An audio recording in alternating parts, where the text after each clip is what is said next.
There is a specific noise a grown man makes when he understands, in real time, that he cannot talk his way out of a room. It is not a word. It sits somewhere between a cough and a swallow, and once you have heard it, you will recognize it forever. I heard it on a Thursday afternoon in a glass conference room on the 4th floor, with 11 people watching and a phone lying face up on the table. And I have to tell you, I did not enjoy it as much as I thought I would. I enjoyed it a normal, healthy amount. Maybe a little more than that. Look, I enjoyed it. Let me back up. My name is Wes. I am 34. For 4 years I worked at a company that sells kitchen equipment to restaurants.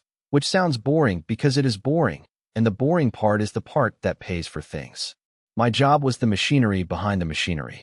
Every night, orders that came in from customers had to be turned into instructions that a warehouse 2 states away could actually act on, and every morning, a whole floor of people had to open a screen and see numbers that were true. That was mine. I built it in my first 18 months there, mostly alone, mostly at hours that my wife has opinions about, and then I kept it alive for 2.5 years after that, the way you keep a very old dog alive, with attention and dread and a lot of getting up in the night. The personal part. Priya and I had been married 6 years and had never taken the honeymoon, because the year we planned it her mother got sick, and the year after that I changed jobs, and the year after that we bought a house with a roof that turned out to be a suggestion rather than a roof. In February, she sat me down at the kitchen table with her laptop open and said, "We are doing this, or I am doing it alone." And I said, "Do it." And she booked 11 days in Vancouver and the islands off the coast, in September, non-refundable, on the good credit card. Her exact words were, "This is not a threat, this is a calendar." And the money side of that was a promotion I had been circling for 8 months. Senior. About 14,000 more a year, which in my house is not a lifestyle change, it is a math change. My boss had told me, twice, in writing, that the thing I had built was the strongest case anybody on the team had for a level bump, and that he would carry it into the review cycle personally. My boss was named Doug. In my head, I called him the weatherman, because Doug did not speak in sentences, he spoke in forecasts. Headwinds. Tailwinds. Choppy quarter. We are seeing some turbulence in the back half. He had come up through sales at some point in the 90s and had drifted sideways into technology management the way driftwood drifts, and he had a tick I could have picked out of a lineup. Before he said anything he considered important, he would tug his shirt cuffs straight, left one first, then right, 2 little sharp pulls, like a man adjusting a costume. Here is the part one have to be fair about, because otherwise none of the rest of it means anything. Doug was not a monster for the first 2 years. In my second winter, there my tire blew on the highway at 7 in the morning, and I called the office to say I would be late, and Doug drove out himself, in the sleet, in a coat that cost more than my car, and sat with me until the tow came, and then dropped me at work and never mentioned it again. He knew everybody's kids by name. When Tamsin's father died, he covered for her for 5 weeks and told the floor she was on a project. That was real. I am not going to pretend it was not real, because the fact that it was real is exactly what made the rest of it feel like getting hit from behind. Okay, the meeting. Every quarter the technology group did a review for the leadership layer in the big glass room on 4, the one with the long table and the bad chairs and the window that faces the parking structure.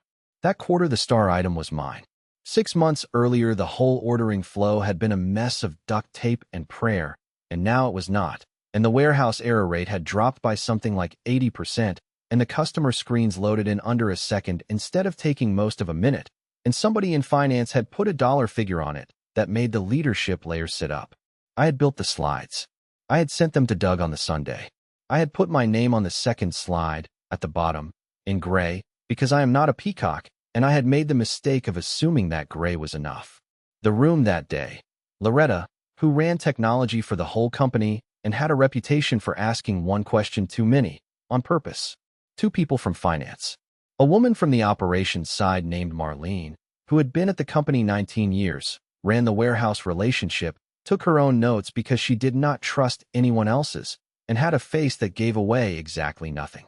Tamsin, our tester, who tested things the way a customs officer searches a suitcase. Kofi, the other engineer on my team, who had helped me on maybe 4% of the work and had never once pretended otherwise. Gabriel, who had started 9 weeks earlier and still said good morning to everyone individually, including the plant in the corner. And Doug, at the head, with a clicker. He got to the second slide. He tugged his left cuff, then his right. So this one I want to spend a minute on, he said. This is the piece I designed back in the spring. I sat with the warehouse folks. I mapped the whole flow out on my whiteboard at home, honestly, over a couple of weekends, and then I built it out over the back half of the year. I want to describe what happened in my body, because I think people who have not had this happen imagine it as anger. It was not anger, not at first. It was a sort of falling sensation, like when you misjudged the bottom step. My ears went hot. I had my hands flat on the table, and I remember watching my own fingers go white at the knuckles and thinking, in a very calm voice, "Those are my hands. That is interesting." Nobody looked at me. That was the thing. 11 people in a room, and not one of them looked at me. Because looking at me would have made it a situation, and this is an office, and in an office nobody wants a situation before lunch. Except Tamsin. Tamsin looked at me. She did the thing where she did not move her head, just her eyes, and then she looked down at her notebook and drew a very deliberate straight line across the page. Loretta asked a question. She asked how the thing handled the days when a supplier dumped 40,000 line items on us at once, which is a good question, and Doug said, "We built in headroom," which is not an answer, it is weather. And then he said, "Wes can speak to the implementation details." Implementation details. And here is the part one will be chewing on for the rest of my life. I said, "Sure." I sat up. I answered her question. I answered it well. Actually, clearly, in about 90 seconds, and Loretta nodded and wrote something down, and I felt this hideous little flush of pride at having been good in front of the boss of my boss. And it took me until I was in the elevator to understand that I had just publicly confirmed his version. He designed it. I implemented it. I had stood there and put my own signature on the lie because the alternative was to be the guy who makes it weird in the quarterly review. I did not push back in that room. I want to be honest about that. I have replayed it maybe 400 times, and in about 150 of those replays I stand up and I say, "Actually, Doug, walk me through your whiteboard." And in the other 250, I do exactly what I did, which is nothing, with excellent posture. The group chat, though. The group chat did not do nothing. By the time I got back to my desk, there were 19 messages. Tamsin had opened with a single line, no punctuation, just his whiteboard at home. Kofi had responded with a photograph of a whiteboard he had taken in the office 3 years ago, before Doug worked there, which had absolutely nothing on it.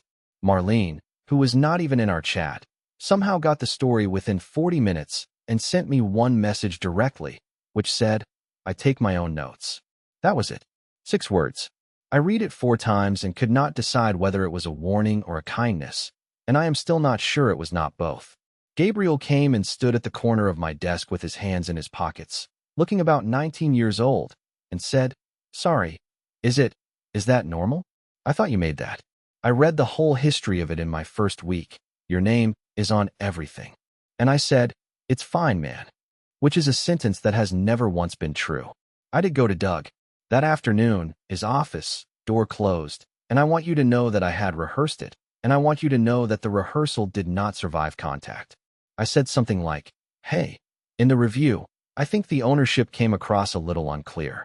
And Doug leaned back, and he did the cuffs, and he said, Wes, I'm selling upward. That's my job. When I sell the work upward, the whole team rises." And then, the killer, the thing that shut me up for 11 weeks. "You want that senior title, right? Who do you think is going to be in the room arguing for it?" So I said thank you. To the man who had robbed me. In his office. I said thank you. Then came the stretch where I genuinely started to think I had overreacted. Because for about 2.5 months, everything was fine. Better than fine. Doug got a lot of shine off that review. Loretta started including him in things. There was a big prospective customer, a chain of about 400 restaurants, the biggest thing the sales side had touched in years, and Doug was suddenly attached to it, doing the walkthroughs personally, showing them the ordering flow on the big screen, and he was, and this is annoying to admit, good at it. He had this warmth in front of customers that I do not have, and will never have. I watched him make a room of skeptical operations managers laugh twice in 4 minutes. And he did argue for me. That is the thing. In April, he came back from a leadership meeting and told me the senior bump was moving, that it was in the cycle, that it would land in the summer, and he said it in front of Kofi, which made it feel official. I told Priya that night. She did a little dance in the kitchen holding a wooden spoon. We talked about upgrading one leg of the September trip to the nicer hotel on the island. I remember thinking, maybe this is just how it works up there.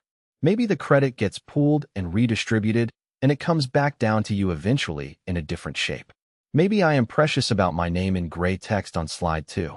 He drove out in the sleet for me, once. People are complicated. I even started to like him again. That is the humiliating part. In May, Doug reorganized the ownership of things, which he called clarifying the map.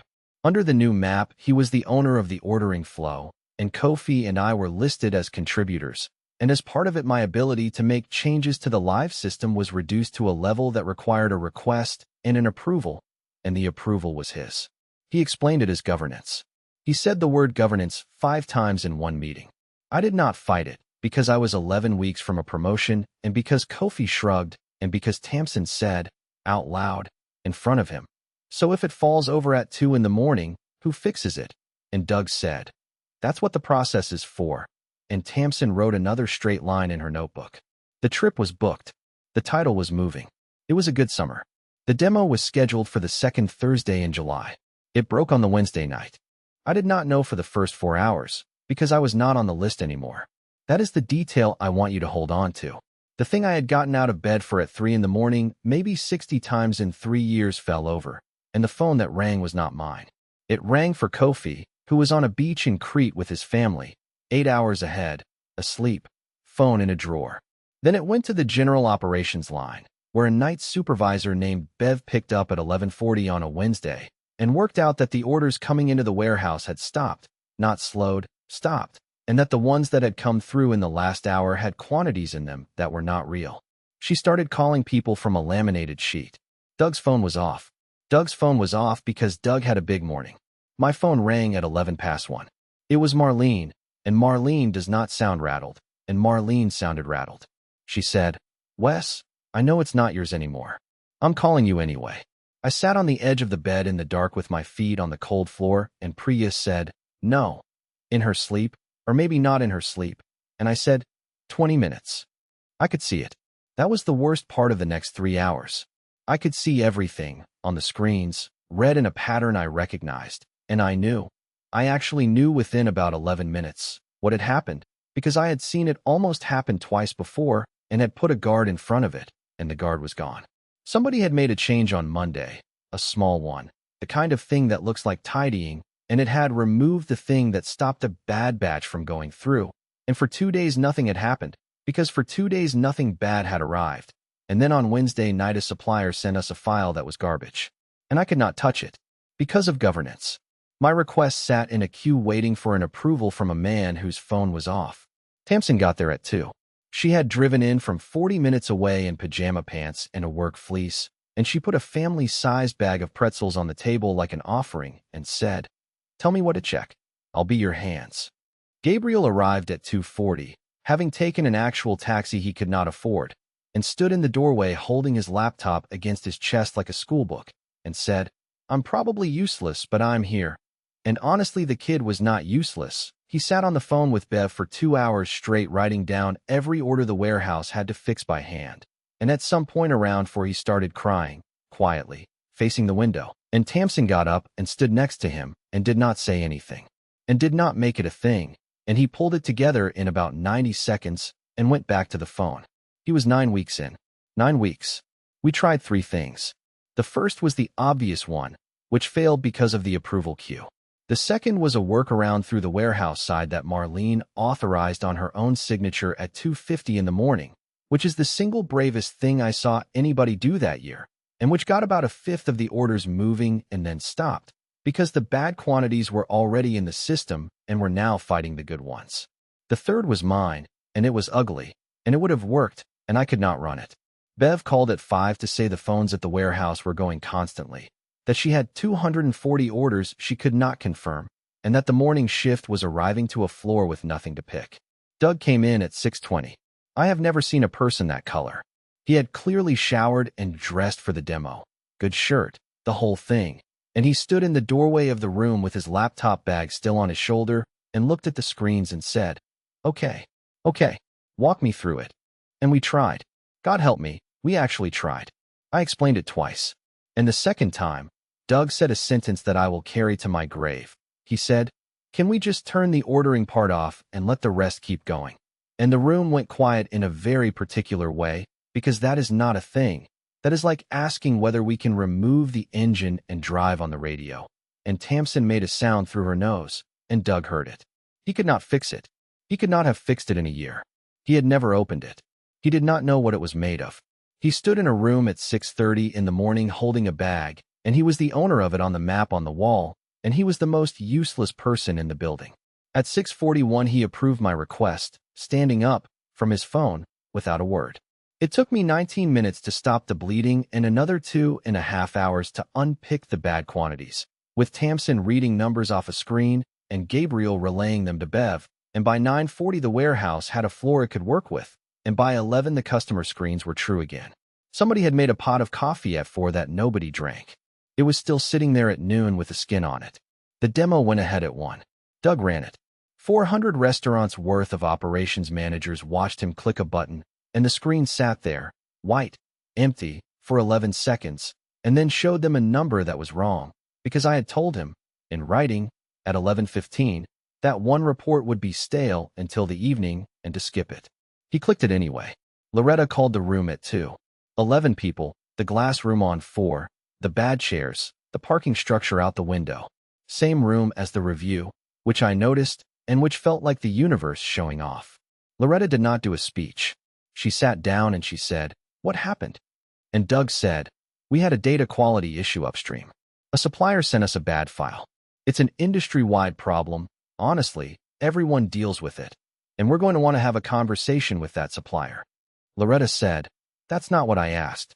Explain to me why nobody could fix it for 7 hours." Doug tugged his left cuff, then his right. "There were access delays overnight. Some of that's on the process, which I'll own. And frankly, we had a resourcing gap. Kofi's out of the country. That's not anybody's fault." Marlene said, "He wasn't on call. Nobody was on call. That's why I phoned Wes at 1 in the morning and asked him to fix something he isn't allowed to touch." You could hear the building's air system. Loretta turned her whole body toward Doug. "You presented this to me in April as your design. You sat where you are sitting now. If it's your design, explain to me what failed." And that was round 2, and Doug went for it. He really did. He said, "I designed the approach at a strategic level. The build was a team effort. Wes did a lot of the hands-on work. I've never said otherwise. I think there's a difference between architecture and implementation, and I think that's getting collapsed here."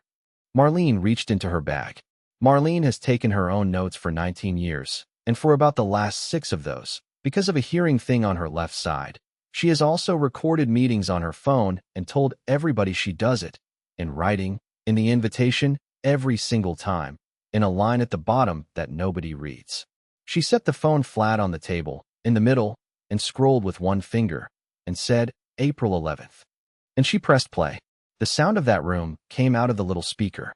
You could hear the chairs. You could hear somebody's pen. And then Doug's voice, thinner through the phone but absolutely his, saying that he had designed it in the spring, that he had mapped the whole flow on his whiteboard at home over a couple of weekends, that he had built it out over the back half of the year. She let it run for a while after that, longer than she needed to. Nobody reached over to stop it. When it got to the part where he said Wes can speak to the implementation details, I looked at the table. Doug's hand went up toward his cuff and stopped about halfway there, and hung in the air and came back down. He said the word, "I," and then he made that noise, the one between a cough and a swallow, and did not finish the sentence. Loretta let the silence sit there for about 6 seconds, which is a very long time, and then she said, "Everybody out except Doug." We filed out. Gabriel held the door. Tamsin waited until we were around the corner, and then said, very quietly, "I have never in my life wanted a bag of pretzels more." Doug was gone in 9 days, which they described as a transition. The map on the wall got redrawn. Loretta had a 40-minute conversation with me on the Monday in which she asked more questions than I expected and apologized exactly once, briefly, without flourish, which I respected. The senior title landed in August, backdated to June, with the 14,000 and a little extra that nobody explained and I did not query. Marlene sent me one message afterward, 6 words again. "Told you I take my notes." Priya and I flew to Vancouver on the 8th of September. 11 days. I turned my phone off in the airport and did not turn it on until we landed coming home. And the world had not ended, and the ordering flow had not fallen over, and my name is on it now, in black, on the first slide.